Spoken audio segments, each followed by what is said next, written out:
Welcome to the Insomnia Project. Sit back, relax, and listen as we have a calm conversation that's meant to help you sort of follow your thoughts and fall asleep, perhaps. Yes. Let your thoughts be the fish in the pond, each one of them floating by. And you're not any of those fish. You are the pond. Ooh, I like that. I'm your host, Marco Timpano. I'm Amanda Barker.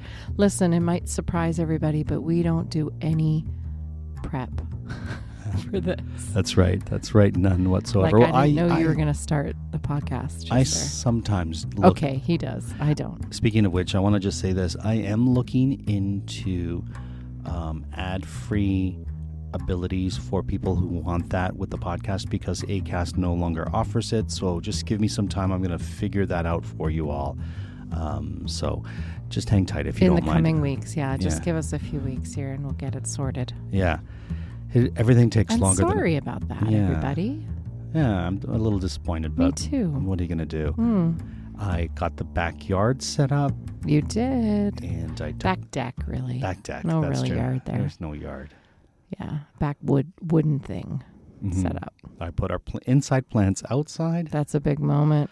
That is a big moment. The traveling of the plants. I still have one plant I got to bring from all the way upstairs out. And that plant is done pretty well, actually.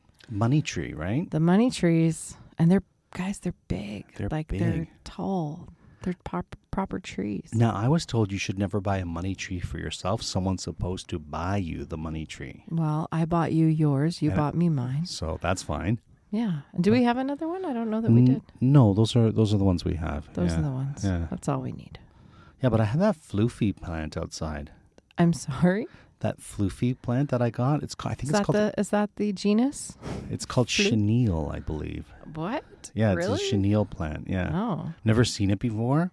And we were at a... It's got red floofers on it. Yeah, it's got like these really fluffy... I'll take a photo of it and I'll put it up. I don't know how else to describe it, but they look like almost like a cat's tail, but it's not a cat's tail, if you will. But it's like that. You're right. Yeah, that one's neat. So we'll see how that one survives this summer. Yeah. I can't believe, even today it felt like, is it going to be warm enough? And we're mid-June. I know. What a cold spring this has been. Right? That's all right.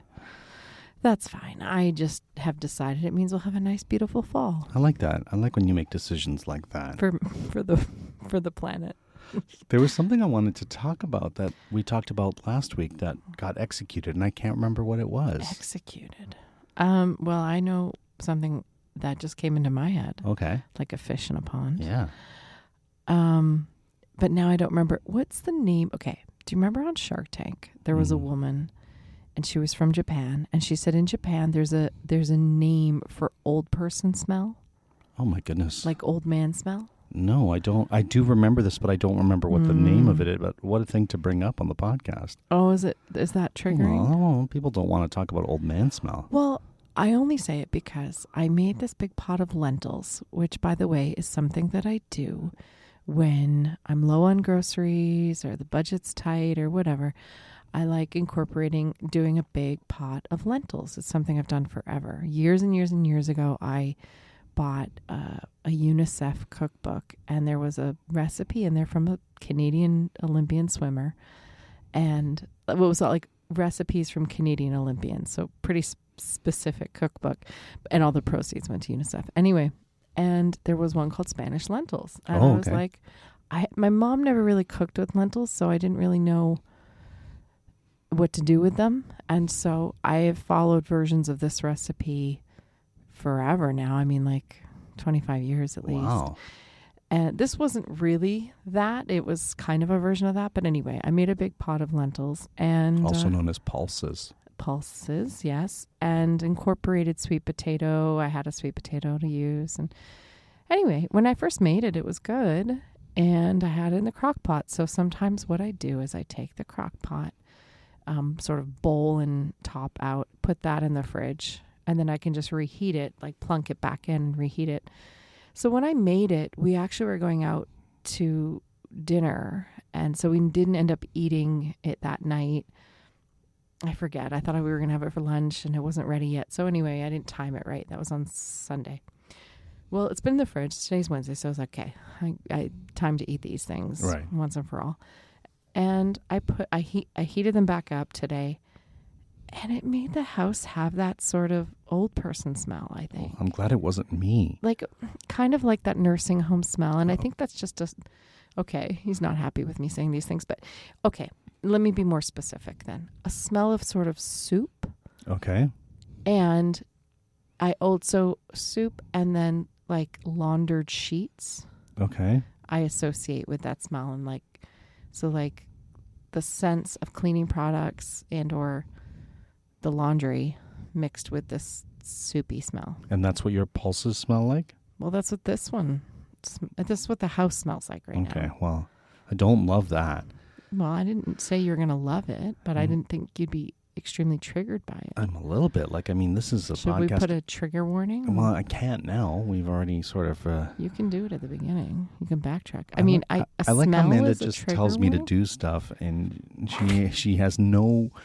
She does no work in the editing room, but she just instructs me. But I do work in other ways in our relationship, and it all works out in the end. I think? ? Oh my gosh. Okay. Listen. Do we want to do a deep dive on the amount of work I do not do for this podcast? No, I'm sure it's going to be fun for you and all our listeners. Okay, he's mad at me. I just kicked the table. She always puts her foot on the table and then it makes a big rumble. Because I have short legs, Marco, and it's uncomfortable if I don't put them on the insides of the table thingies. Put them on the table at the start before I hit record. But then I had to itch my leg. Okay, fine. Well, I brought some great lentil content to the table. Fair enough. So the other day I was washing out my water bottle. So you have a water bottle you take out to work.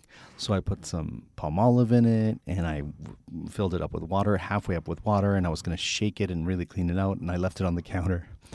Well, unbeknownst to me, an hour or so later, when the foam or the bubbles were no longer there, I came home and your water bottle is often sitting around, laying around. It's often in various states, and often it's clear-ish, so you can see how much water is in there. And it was more than half full, and so I thought, I'll be kind, and I'll put it in the fridge. So Amanda put it in the fridge, and as you might remember from last week, I wasn't feeling well, so I was taking some, medication for colds and flus and whatnot, and I grabbed my water bottle and downed it so that the medication, the pill, would go down, and it tasted like soapy water that I drank. Well, it wasn't a good sight. I was falling asleep in bed, and Marco was like, I think I'm going to take one of those NyQuils or nighttime. It's like a Tylenol for colds and flus, exactly. Something like that. And I said, good idea. And then he took a swig of this water and started violently spitting it out.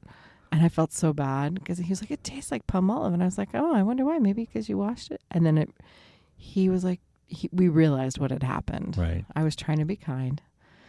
Now, here's my version of that story. Okay, here we go. So I feel like that was unintentional revenge. Last January, we were in Florida visiting my folks, and we very often spray our mouths and throats with propolis. And we've talked about propolis on the podcast before. So I always have one on me, really. One in my purse, one in my pocket of a jacket, backpack, etc. We always have one in the car as well. So we had one in our rental car. And, if we were in a crowded area, shopping mall, that kind of thing, if we didn't have it on us, then when we got to the car, we'd just do a couple of quick sprays in our mouth just to try to keep things as antibacterial and antifungal and antiviral as possible, just to make ourselves and listen, I don't mind the taste of it. So, but if you are allergic to bee stings, do not use propolis. Sure. Okay. So anyways, and so we had been spraying in our mouth every time we came in the car. So we came in from the mall or the movie theater. It was like a Target or something. Yeah. Yeah. And I reached down to where we had put it in the rental car, grabbed it, did 2 generous squirts in my mouth, and immediately had to open the door and violently try to spit it out and wash it out with water, because instead of the propolis in that exact space and the exact same shape and size of bottle was a container of off bug spray. And I had sprayed that directly into my mouth generously. It was a like all natural off. Oh, great. Bug spray that I had accidentally. Tell that to my tongue.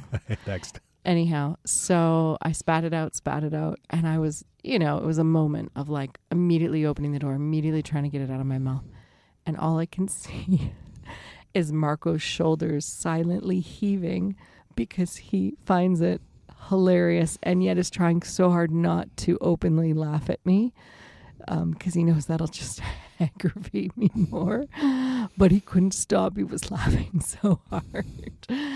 And he didn't mean to do it. But to be fair, he put it exactly where we had put the propolis that whole week in the car. It's true. Anyway, I wasn't mad. I was more just, it left a bad taste in my mouth. That's for sure. And so I didn't mean to do that. I didn't mean to give you a Palmolive soaked water bottle full of a mouthful of soap, but that is exactly what happened a few nights ago. Listen, it happens to the best of us, doesn't it? I mean, I guess it does. Anyway, us and our water bottles. We seem to have so many. They travel around. Sometimes, I don't know if this happens to our listeners, but we'll find water bottles under the driver's seat or the seat of the passenger side car. Under the bed. I found one under my nightstand this morning. I really got to clean out that area. They just like to hide. Yeah, they fall and they roll. And water bottles, man. Speaking of which, I need to pack a water bottle. That's right. We're going on a little vacation. You'll hear about it when we get back. Mm-hmm. Very exciting. I started to pack, and I thought you were finished. I did. I just need to locate a couple things, and I want to iron a shirt that I want to bring or two. We're in pre-trip mode, so there are two things I always have to do. I'm a woman of a certain age, and so I always have to try and get my nails done before we go. Okay. And try to dye my hair before we go so that I don't have roots coming out and that my nails aren't grown out either. Sort of the same idea. But this one is going to be a polish change more than a mani because I think these nails still look pretty What's good. the difference between a polish change and a mani? It's a good question. I usually always do a mani-pedi, and I usually do one, I'm going to say, once every 6 weeks. That's hands and feet. Yes. And it's been a long time thing for me because I have a hard time, I don't know, being one of those people that actually goes and does that every single time for my nails and feet. But what I've realized is I'm an obsessive picker at my nails. So if there's something rough, I will try to pick at it. And what I've realized over a lifetime of doing this is that it's always me trying to perfect it. So if there's something to be dug at or picked at, I will do it. And it's a well-researched, it's like nail biting or anything else. Sure. You're trying to get it down so that it's perfect, right? Right. And of course it never is, and you just make it worse. So anyways, I know that when I get my nails done, I don't do that. And my fingers are not all ripped up. And Mark was a lot happier because they can get really bad. Yeah, it's like a mangle hand, so... Oh, mangle hand. He used to call them zombie fingers. Yeah. So that's an act of self-care that I indulge in. And listen, I'm a grown-up and I make money and nobody else is judging me other than myself. And I'm not. It's always one of those things where I'm like, oh my goodness, am I really going to spend that much a year on my nails and my feet? But I enjoy it. I do it. So it's my little act. And you know what? I don't buy coffee out very much anymore. That's true. And Amanda will often text me and say, what color should I get? Yeah, I let him choose often if I don't care, or if I have, if I'm shooting a film or commercial or whatever, then I'll usually go fairly neutral. I'll usually still get them done. I used to not get them done, but I think it's better if I get them done and I'll just go very neutral, like a cloudy clear, or just a beige or something. So anyway, these ones are pretty good, but they're going to be grown out by the time we're at the end of our vacation. So if I have time, I will get them changed, and then I got to dye my hair tonight. So I'm on it now. And the other thing I do is I always fill up my cheap little tablet with movies and TV shows. I see. Yeah, because I've noticed it's actually, you can't really do that on your computer. It's a whole thing. You have to do it on a device. So I like the device more than having it on my phone. Okay, well, there you go. Some tips from Amanda, her little nail routine. Don't diminish my nail routine. I'm not. My little nail routine. I think it's great. Oh, your wonderful nail routine. And my hair routine. And you bought me hair dye. Marco bought me $3 hair dye in a bargain bin. So we're gonna try it out tonight. Ooh, are you gonna use that one? Yeah. Are you okay with that? Oh, for sure. I don't What mind. if my hair comes out crazy? It was so one of my favorite areas in our local grocery store is the sale rack or whatever you want to call it. They do this they have this little bin where it's like things are 94 cents or really, really discounted, and you don't know what it's going to be. It could be like blue icing. It could be thermometers. It could be anything. And so I happened to be there, and it was all the natural hair dye. Yeah, it's all natural. I think so. And it was like they're. I will say this: they're companies I've never seen before with hair dye, which makes me a little nervous. But I don't have anything filming coming up. I just have, you're going to be the one looking at my hair. So, well, you would think that would be even more important. Well, here's the thing: this is why I want to do it tonight, so that if it's a total disaster, I can fix it before we, hop on a plane. Sure. Anyway, so wish me luck. He got me the color chocolate, which I'm wondering if that's going to be too light. But are you not a chocolate? I'm more like a dark chocolate, I think, hair-wise. Or like a chestnut? No, chestnut would be even lighter. Oh, chestnut is lighter? Yeah. Like a walnut? Well, listen, everyone's chocolate is a little different, so we're just going to have to see what it looks like. My hair's like white chocolate. Yes, delicious. Alpine. My favorite. Yum. Yeah. So the deck, I gotta deal with the deck again because all the little things from the tree fell on it, and I tried to plug in the light on the tree, and I'm not tall enough, and so. Oh, okay. So it's just been pulled out. Yeah. So I need to deal with that. Okay. But we don't have a ladder is the problem. Well, that's why we have neighbors. I guess, yeah. So do you want to buy a ladder? But where will we put the ladder? Then we have a ladder. Then we have a ladder. Where do our neighbors put their gigantic ladder? They have a shed in their backyard. Oh. Right? I mean, isn't there a such thing as a ladder that becomes short? Yeah, a retractable ladder. Yeah. Well, can't we just get one of those? Yeah, we can. I'd like to get one. Trevor has one. Okay. Our good friend Trevor has one that it so basically retracts and it can be. We as need big a ladder as like twice a year. But when you need that ladder, you need the ladder. I know. The only thing with a retractable ladder is you need to lean the retractable ladder versus an A-frame ladder, right? I will say, our city does have a thing called the tools library. Oh. And so you can take tools out, just the same as you can take out books from a normal library. Where is the tool library? I don't know, but I've heard about it a few times. Oh. So do you think maybe they'd have a ladder and we can just... I mean, I would hope so. We can just check out a ladder for a week? That would be helpful. Are you going to look it up? Yeah, the tool library. Where is it? Toronto. Tool library. Oh, yeah, there's a tool library. But there's a membership for the tool. I don't think it's part of the library system, Amanda. Oh. Yeah. Oh, there's a membership? Yeah. Oh, how much is the membership? Looks like it's... your membership is $85 for the year. Just buy a ladder then. Well, ladders are more expensive than that. But I guess if you use it often enough, or if you I don't know, you only need a lawnmower every once in a while, it might be worth it. Mm-hmm. But I'll figure it out. I'll figure out the ladder situation, and get that worked out. Okay. Well, Rome wasn't built in a day. No, it wasn't. That we know of. No, I don't think it was.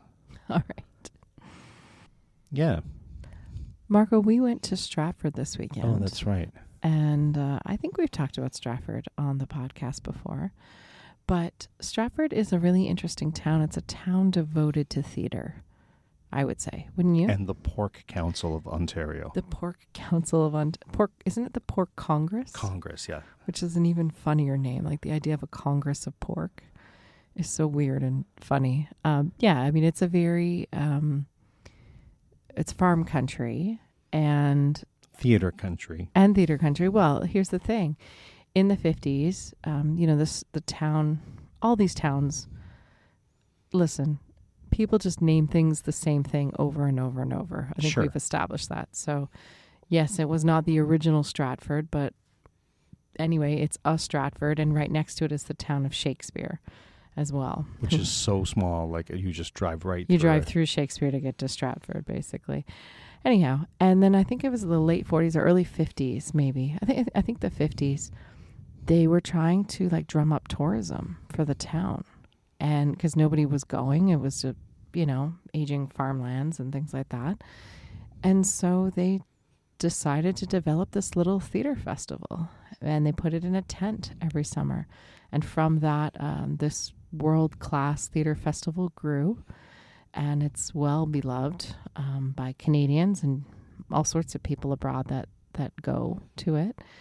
And we happened to be there on one of the opening weekends. Now, what's funny is when you say Stratford and you're seeing theater in Stratford, everyone, of course, assumes it's part of the Stratford Festival, of which I think there are 5 stages. Oh, okay. At least 2 main ones and then some other smaller ones. However, we have some friends involved with the creation of a more recent festival called the Here for Now Festival. And they, much like Stratford, they were doing things in a tent outside, which was actually quite magical and beautiful. It was nice. It was beautiful. I wonder if they're going to do more plays outside. But anyhow, they got a space. So we went and saw their new space, and we had a friend who was doing a beautiful performance in that space. And so we went and visited with her and had delicious meals all weekend. And as luck would have it, we had another mutual friend who was going to see one of the shows at the Stratford Festival, Anne of Green Gables? Or? Anne of Green Gables, not the musical, a new version of the play of Anne of Green Gables, which actually I'm pretty intrigued about. I'd like to see it as well. So we had lunch with our friend who was performing and another friend who lives in Stratford. And then we had like an early dinner with our friend who happened to be seeing Anne, or what's it called? Anne of Green Gables. Anne of Green Gables. Anne of Green Gables.